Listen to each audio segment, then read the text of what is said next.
En este video vamos a trabajar sobre la unidad 1 de la materia geografía del CENS para primer año. Vamos a hacer un recorrido esquematizado para poder orientarnos hacia dónde nos estamos dirigiendo. Luego habrá material ampliatorio para que cada estudiante pueda desarrollar aún más los contenidos que en este video vamos a tocar. En primer lugar, aunque parezca algo confuso, la primera parte de la materia está en este cuadro sinóptico. Como pueden ver, tenemos diferentes niveles, pero todo comienza con el planeta Tierra, que tiene al lado el número 0. La numeración da cuenta de lo que vimos hasta ahora en esta unidad 1, y lo que aún no está numerado es lo que vamos a abordar posteriormente. Entonces, este cuadro conecta los contenidos para que podamos ver que todo lleva hacia un lugar y va ampliando cada vez más el conocimiento. Comienza en el planeta Tierra, que es básicamente el objeto de estudio que tomamos para estructurar la materia. Ese planeta Tierra tiene componentes naturales que permiten la vida humana, que es el punto 1, donde dice los componentes naturales del ambiente. El punto 2 habla sobre los componentes naturales del ambiente, la litosfera, hidrosfera, atmósfera y su conjunto, que es la biosfera. Eso da paso al segmento 3, que habla del ambiente, es decir, el escenario de la vida donde nosotros habitamos. Ese ambiente no es igual en todos lados. Obviamente no todo el mundo tiene el mismo ambiente ni las mismas posibilidades de desarrollo. Por eso habla de suerte geográfica. Y la suerte geográfica está conectada directamente con los recursos naturales, que son los elementos que nos ofrece la naturaleza mediante los cuales nosotros podemos subsistir, ¿no? Por eso no todas las regiones tienen las mismas posibilidades de ofrecernos recursos.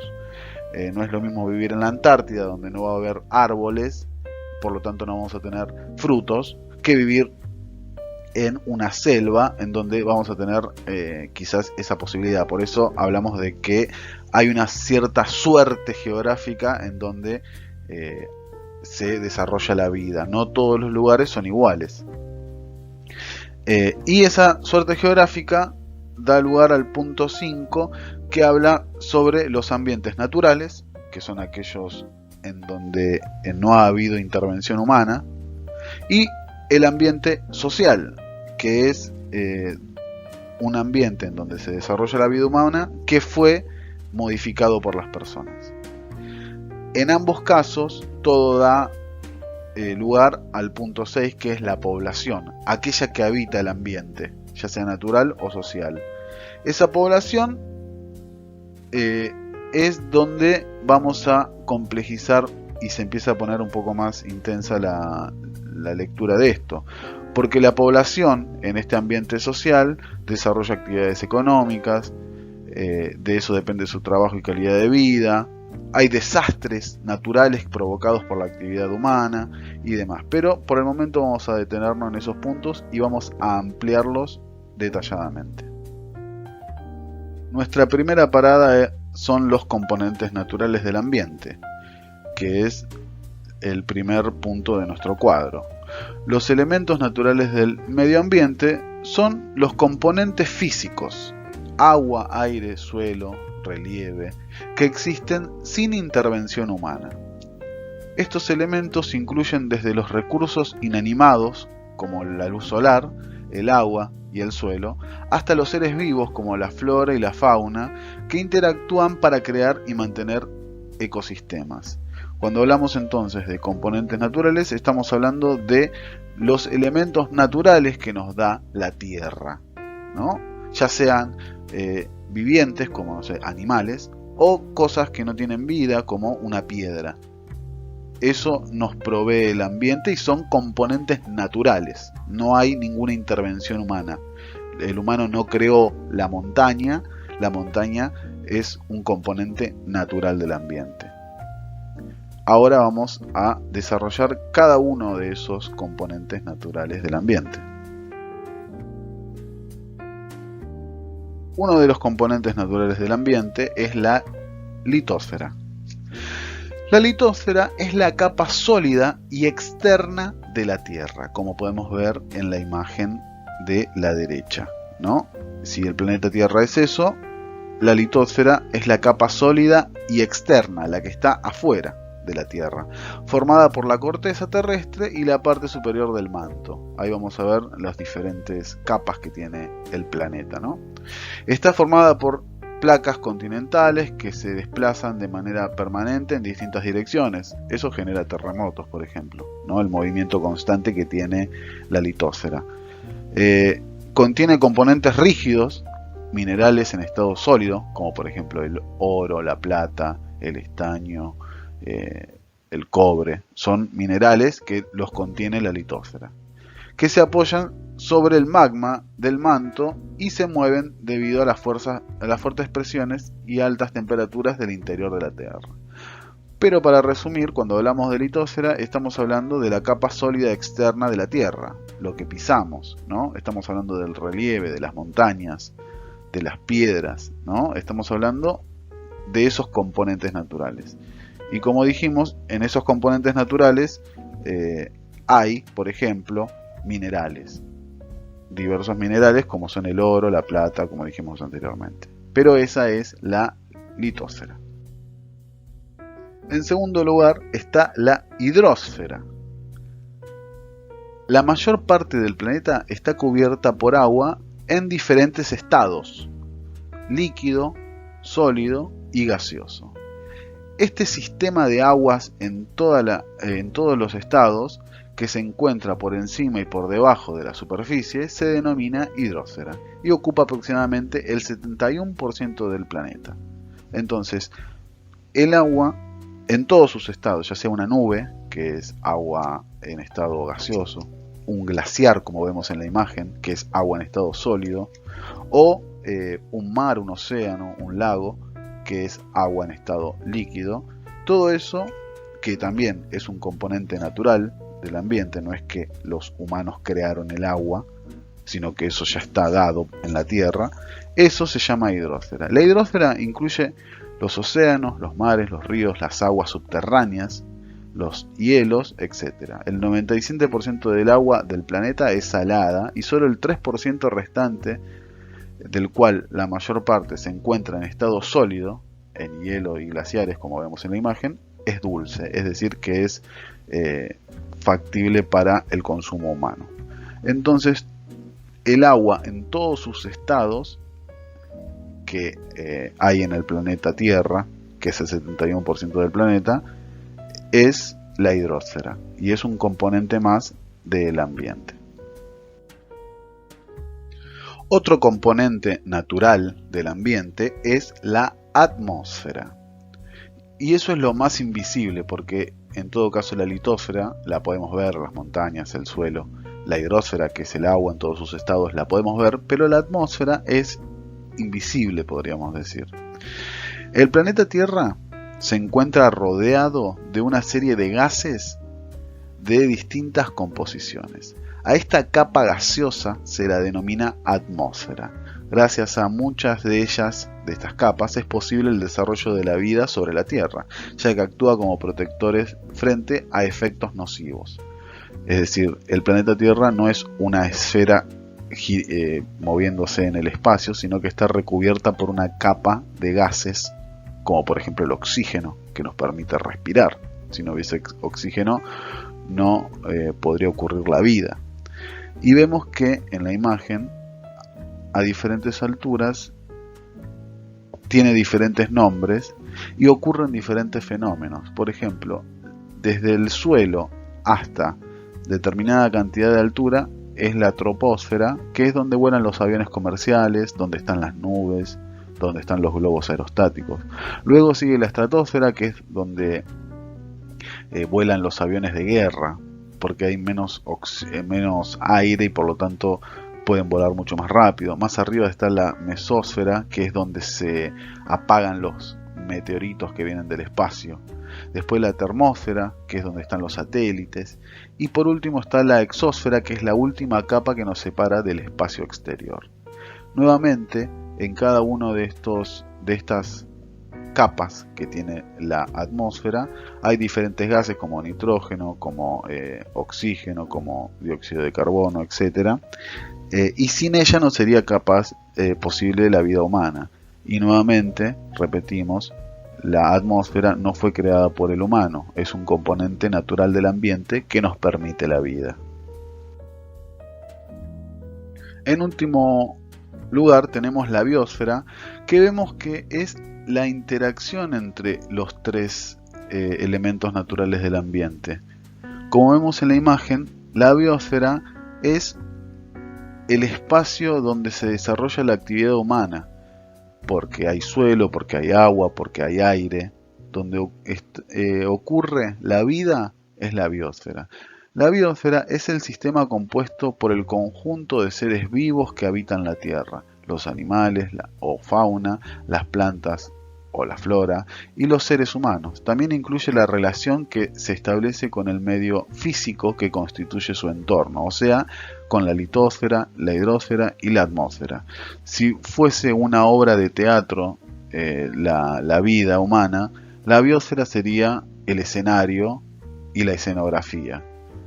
Nosotros que habitamos ese escenario, podemos habitarlo porque la interacción entre esos tres elementos naturales del ambiente propician la vida humana. ¿Sí? Entonces la biosfera es el sistema compuesto por los seres vivos y los elementos naturales del ambiente. Entramos en el punto número 3 y ya hablamos de ambiente natural y social. Lo de la suerte geográfica lo dejamos para después. Desde sus orígenes, las sociedades tuvieron que convivir con diversos procesos naturales que tienen lugar sobre la superficie de la Tierra. Lluvias, sequías, erupciones de volcanes, cambios de estaciones, ¿no? Frío, calor, todo eso tuvieron que soportar las personas que vivieron en la Tierra y que todavía viven en la Tierra. Pero desarrollando primero actividades de subsistencia para adaptarse al lugar y poder sobrevivir, pudieron, mantenerse con vida en la Tierra los primeros habitantes. A medida que las sociedades evolucionaron, se hizo más notoria la modificación del medio natural por parte de las personas, es decir, con el paso del tiempo modificaron cada vez más el ambiente. Este sitio habitado, modificado o transformado por la sociedad, pasa entonces a convertirse en un ambiente socialmente construido. Es decir, el ambiente puede ser natural o social. Es decir, un ambiente natural es un ambiente virgen, un ambiente que no tuvo intervención humana. Hoy por hoy son pocos los lugares en el mundo donde no hubo intervención humana. Por lo tanto, todos los lugares del mundo que tuvieron intervención humana se llaman ambientes sociales. Por ejemplo, una ciudad. Una ciudad es un lugar donde vivimos, donde se desarrolla nuestra vida, pero está modificada por las personas, porque las casas, las calles, los puentes no son elementos naturales del ambiente, sino que fueron construidos por la persona. Es un ambiente, pero un ambiente social, porque la sociedad lo creó. Después están los ambientes naturales, que son aquellos en donde no hubo intervención humana, pero ambos son ambientes. Ahora entramos en uno de los puntos más interesantes de esta primera unidad, que es la suerte geográfica. Jared Diamond es un biólogo que escribió un libro llamado Armas, Gérmenes y Acero, y en ese libro busca responder a una pregunta fundamental de la historia humana. ¿Por qué algunas sociedades avanzaron más que otras? ¿No? ¿Por qué hay, por ejemplo, ciudades en Asia, en África, o en Oceanía, o en América misma, que no están desarrolladas como si lo están otras sociedades europeas o norteamericanas, ¿no? Por ejemplo, ¿no? ¿Por qué hay esa diferencia? Y dice después, si la humanidad tuvo un origen común, si todos en un inicio fuimos iguales, ¿por qué algunos pueblos desarrollaron tecnologías avanzadas? No sé, por ejemplo, construyeron pirámides, y otros quedaron rezagados en términos económicos y materiales. Para responder esta pregunta, Diamond plantea la necesidad de ir retrocediendo en el tiempo hasta un momento en que todas las sociedades humanas eran esencialmente iguales, la prehistoria. Es decir, por ejemplo, hoy podemos decir Argentina es menos desarrollada que, no sé, que Inglaterra. Bueno, en un momento de la historia, si vamos hacia atrás, los habitantes de Argentina y los habitantes de lo que hoy es Inglaterra eran iguales, no tenían absolutamente nada más que los elementos naturales del ambiente. ¿Qué pasa ahí para que una sociedad se desarrolle más que la otra, ¿no? Para que una civilización se desarrolle más que la otra? Su análisis se remonta hacia atrás, hace aproximadamente 13.000 años. En ese momento, hace 13.000 años, todo el mundo era igual, nadie era superior a otra persona, nadie tenía herramientas superiores a otros, todos tenían lo que el ambiente les daba. En el Oriente Medio, dentro de una región clave para el desarrollo de la civilización, el creciente fértil. En el creciente fértil, que ahora vamos a ver a qué se refiere con creciente fértil, se empiezan a ver las pistas de por qué algunas sociedades como los egipcios, los griegos, los romanos, se desarrollaron mucho más temprano que los mayas, aztecas, incas. Y en última instancia, ¿por qué Europa conquistó América y no América conquistó Europa? ¿No? Ahora vamos a desarrollar un poquito más. Esto tiene que ver no con la inteligencia de las personas, que los europeos eran más inteligentes que los americanos, sino por la suerte geográfica que tuvieron las personas que nacieron en determinada región del mundo, debido a los recursos naturales que tenían disponibles. Bueno, el creciente o media luna fértil es una región que, como podemos ver en el mapa, va desde Egipto hasta lo que hoy es Irak, pasa por lo que hoy es Israel, Libia, diferentes lugares, la Mesopotamia, y dice que uno de los factores determinantes del avance social fue la domesticación de plantas y animales que ocurrió en esa zona. Mientras que en el creciente fértil se cultivaban cereales altamente productivos como el trigo y la cebada, que son recursos naturales, en otras regiones como Nueva Guinea o América, las opciones agrícolas, lo que nos daba la tierra, eran menos eficientes. Entonces, en América o en Nueva Guinea, la gente tenía que trabajar mucho más tiempo para poder obtener alimentos. Mientras que en este creciente fértil, los recursos naturales, es decir, los elementos naturales del ambiente, ofrecían mucha más facilidad para la vida humana. Las plantas disponibles en la región de América o Nueva Guinea no proporcionaban la misma cantidad de energía ni permitían alimentar a grandes poblaciones. Por lo tanto, podemos decir en líneas generales, cosa que van a poder ampliar con el material que les voy a dejar a disposición, es que en ciertas zonas del mundo los elementos naturales del ambiente permitieron que haya más alimento disponible y la gente tuviese que trabajar menos para poder alimentar a grandes poblaciones. Por lo tanto, las poblaciones, el tiempo que le quedaba libre, se dedicaron quizás a pensar, a planificar, a inventar cosas, mientras que en otras regiones como en América o en Nueva Guinea, como es el ejemplo, las personas tenían que dedicar casi todo el día a buscar alimento, a tratar de subsistir, lo que les dejaba menos tiempo disponible para poder aventurarse a mejorar las sociedades. Entonces, lo que termina diciendo Jared Diamond es que si América o Nueva Guinea hubiese tenido la fertilidad que tuvo esta zona de Oriente Medio o de Europa, hoy por hoy podríamos decir que América hubiese llegado a conquistar a Europa y no al revés como ocurrió realmente. Pero, nuevamente, lo que quiere señalar Diamond es que no es una cuestión de inteligencia, sino que es suerte geográfica. la suerte de que las civilizaciones que se desarrollaron en el creciente fértil pudieron obtener mucho más recursos que en otras regiones. No por inteligencia, sino por suerte geográfica. Ahora bien, cuando hablamos de suerte geográfica, no estamos hablando nada más ni nada menos que de recursos naturales.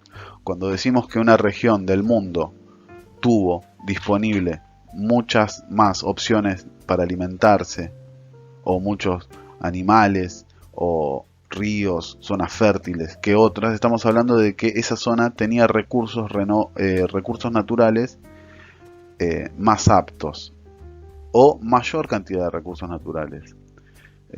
Por lo tanto, tenemos que ver qué son los recursos naturales, ¿no? Eso que permitió que una zona se desarrolle más que las otras. Al conjunto de todos los elementos, sean seres vivientes o no, que se encuentran en la naturaleza, se los denomina stock. Las plantas, los animales, los minerales, el suelo, el agua, entre otros, forman parte del stock natural del planeta. Algo que viene con el planeta, que no crean los humanos, que crece por las condiciones del planeta en ese lugar. Al conjunto de bienes de ese stock, que potencialmente pueden transformarse a través del trabajo humano en un producto creado para satisfacer algunas necesidades de la sociedad, se le denomina recursos naturales. Es decir, a esas cosas que nos da la tierra, que pueden ser transformadas para alimentarse. Por ejemplo, una vaca, al matarla, cocinarla y consumirla, se la llama recurso natural. O a una planta que puede ser consumida, o a madera que puede ser utilizada para hacer una casa. Todo eso son recursos naturales. Por lo tanto, los recursos naturales, esos que nos da el ambiente, no pertenecen tanto al medio ambiente natural, sino a la sociedad, que es la que le atribuye la posibilidad de su explotación con fines económicos a partir de la tecnología disponible. Es decir,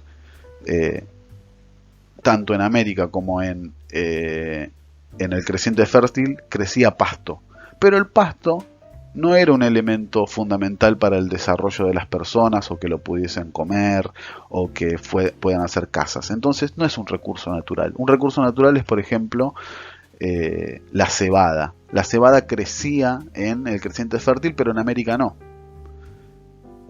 Entonces es un recurso natural porque con la cebada las sociedades se podían alimentar. Entonces se le llama recurso natural a aquellos elementos que se encuentran en la naturaleza que son valorados por las personas. No todo es valorado lo que sirve para subsistir, para poder vivir, para poder consumir, para producir cosas. Este proceso se lo denomina puesta en valor del recurso. Es decir, un recurso es aquello que nos da la naturaleza y a nosotros nos sirve. Si no nos sirve, no es un recurso natural. Es solamente un elemento natural del ambiente. Podemos decir, por ejemplo, una piedra. Una piedra es un recurso, pero no es un recurso natural, porque con la piedra no hacemos nada, no nos alimentamos. Podríamos decir que podemos hacer una casa con muchas piedras, pero en este ejemplo que doy es para entender que hay cosas que nos da el ambiente que no son recursos naturales, son solo elementos que nos da el ambiente. Entonces se llama recurso natural a aquellos elementos naturales que le sirven a la humanidad para poder subsistir. Ahora bien, ya hablando de recursos naturales, es decir, de elementos que nos da el ambiente, que nos sirven, hay diferentes categorías. Están los renovables, que son aquellos recursos que se pueden reponer, o sea, que se pueden regenerar por medio de procesos naturales o de la intervención del hombre. Por ejemplo, un recurso natural, como dijimos, es el trigo. Si lo cortamos y lo consumimos, el trigo vuelve a crecer mediante un proceso natural, también con intervención humana, porque puede plantar unas semillas. Después están los no renovables, que no vuelven a aparecer o tardan muchísimos años en volver a crecer y no es una escala de tiempo humana. Por ejemplo, eh, el oro. El oro está en la litósfera, como dijimos, y nosotros vamos y lo extraemos y no vuelve a crecer. Volvería a crecer dentro de 50 millones de años, y no es una escala temporal humana. No vamos a estar vivos para volver a generar, a extraer oro. Entonces son los recursos que los consumimos una vez y no vuelven a crecer, como por ejemplo el petróleo, que es un recurso natural muy valioso que está adentro de la litósfera, y al extraerlo no vuelve a crecer. Cuando se acabe el petróleo no va a haber más combustibles fósiles, por ejemplo nafta y diferentes combustibles que surgen a partir del petróleo, porque es un recurso no renovable. Y después están los recursos relativos, que son aquellos renovables, como por ejemplo el trigo, o un árbol, o una vaca, que si se los extrae sin control pueden agotarse. Por ejemplo, se puede extinguir una especie animal, porque hay un proceso natural que permite que la vaca se vuelva a reproducir. Pero si matamos a todas las vacas, no se van a volver a reproducir. Por lo tanto, es renovable, pero es relativamente renovable, porque si lo consumimos sin control, puede agotarse o extinguirse. Esas son las tres categorías de recursos naturales que vemos en el cuadro sinóptico. Bien, para no extendernos mucho, vamos a finalizar la primera parte del video hasta acá. Luego pueden continuar con la segunda parte viendo el siguiente video de la unidad 1.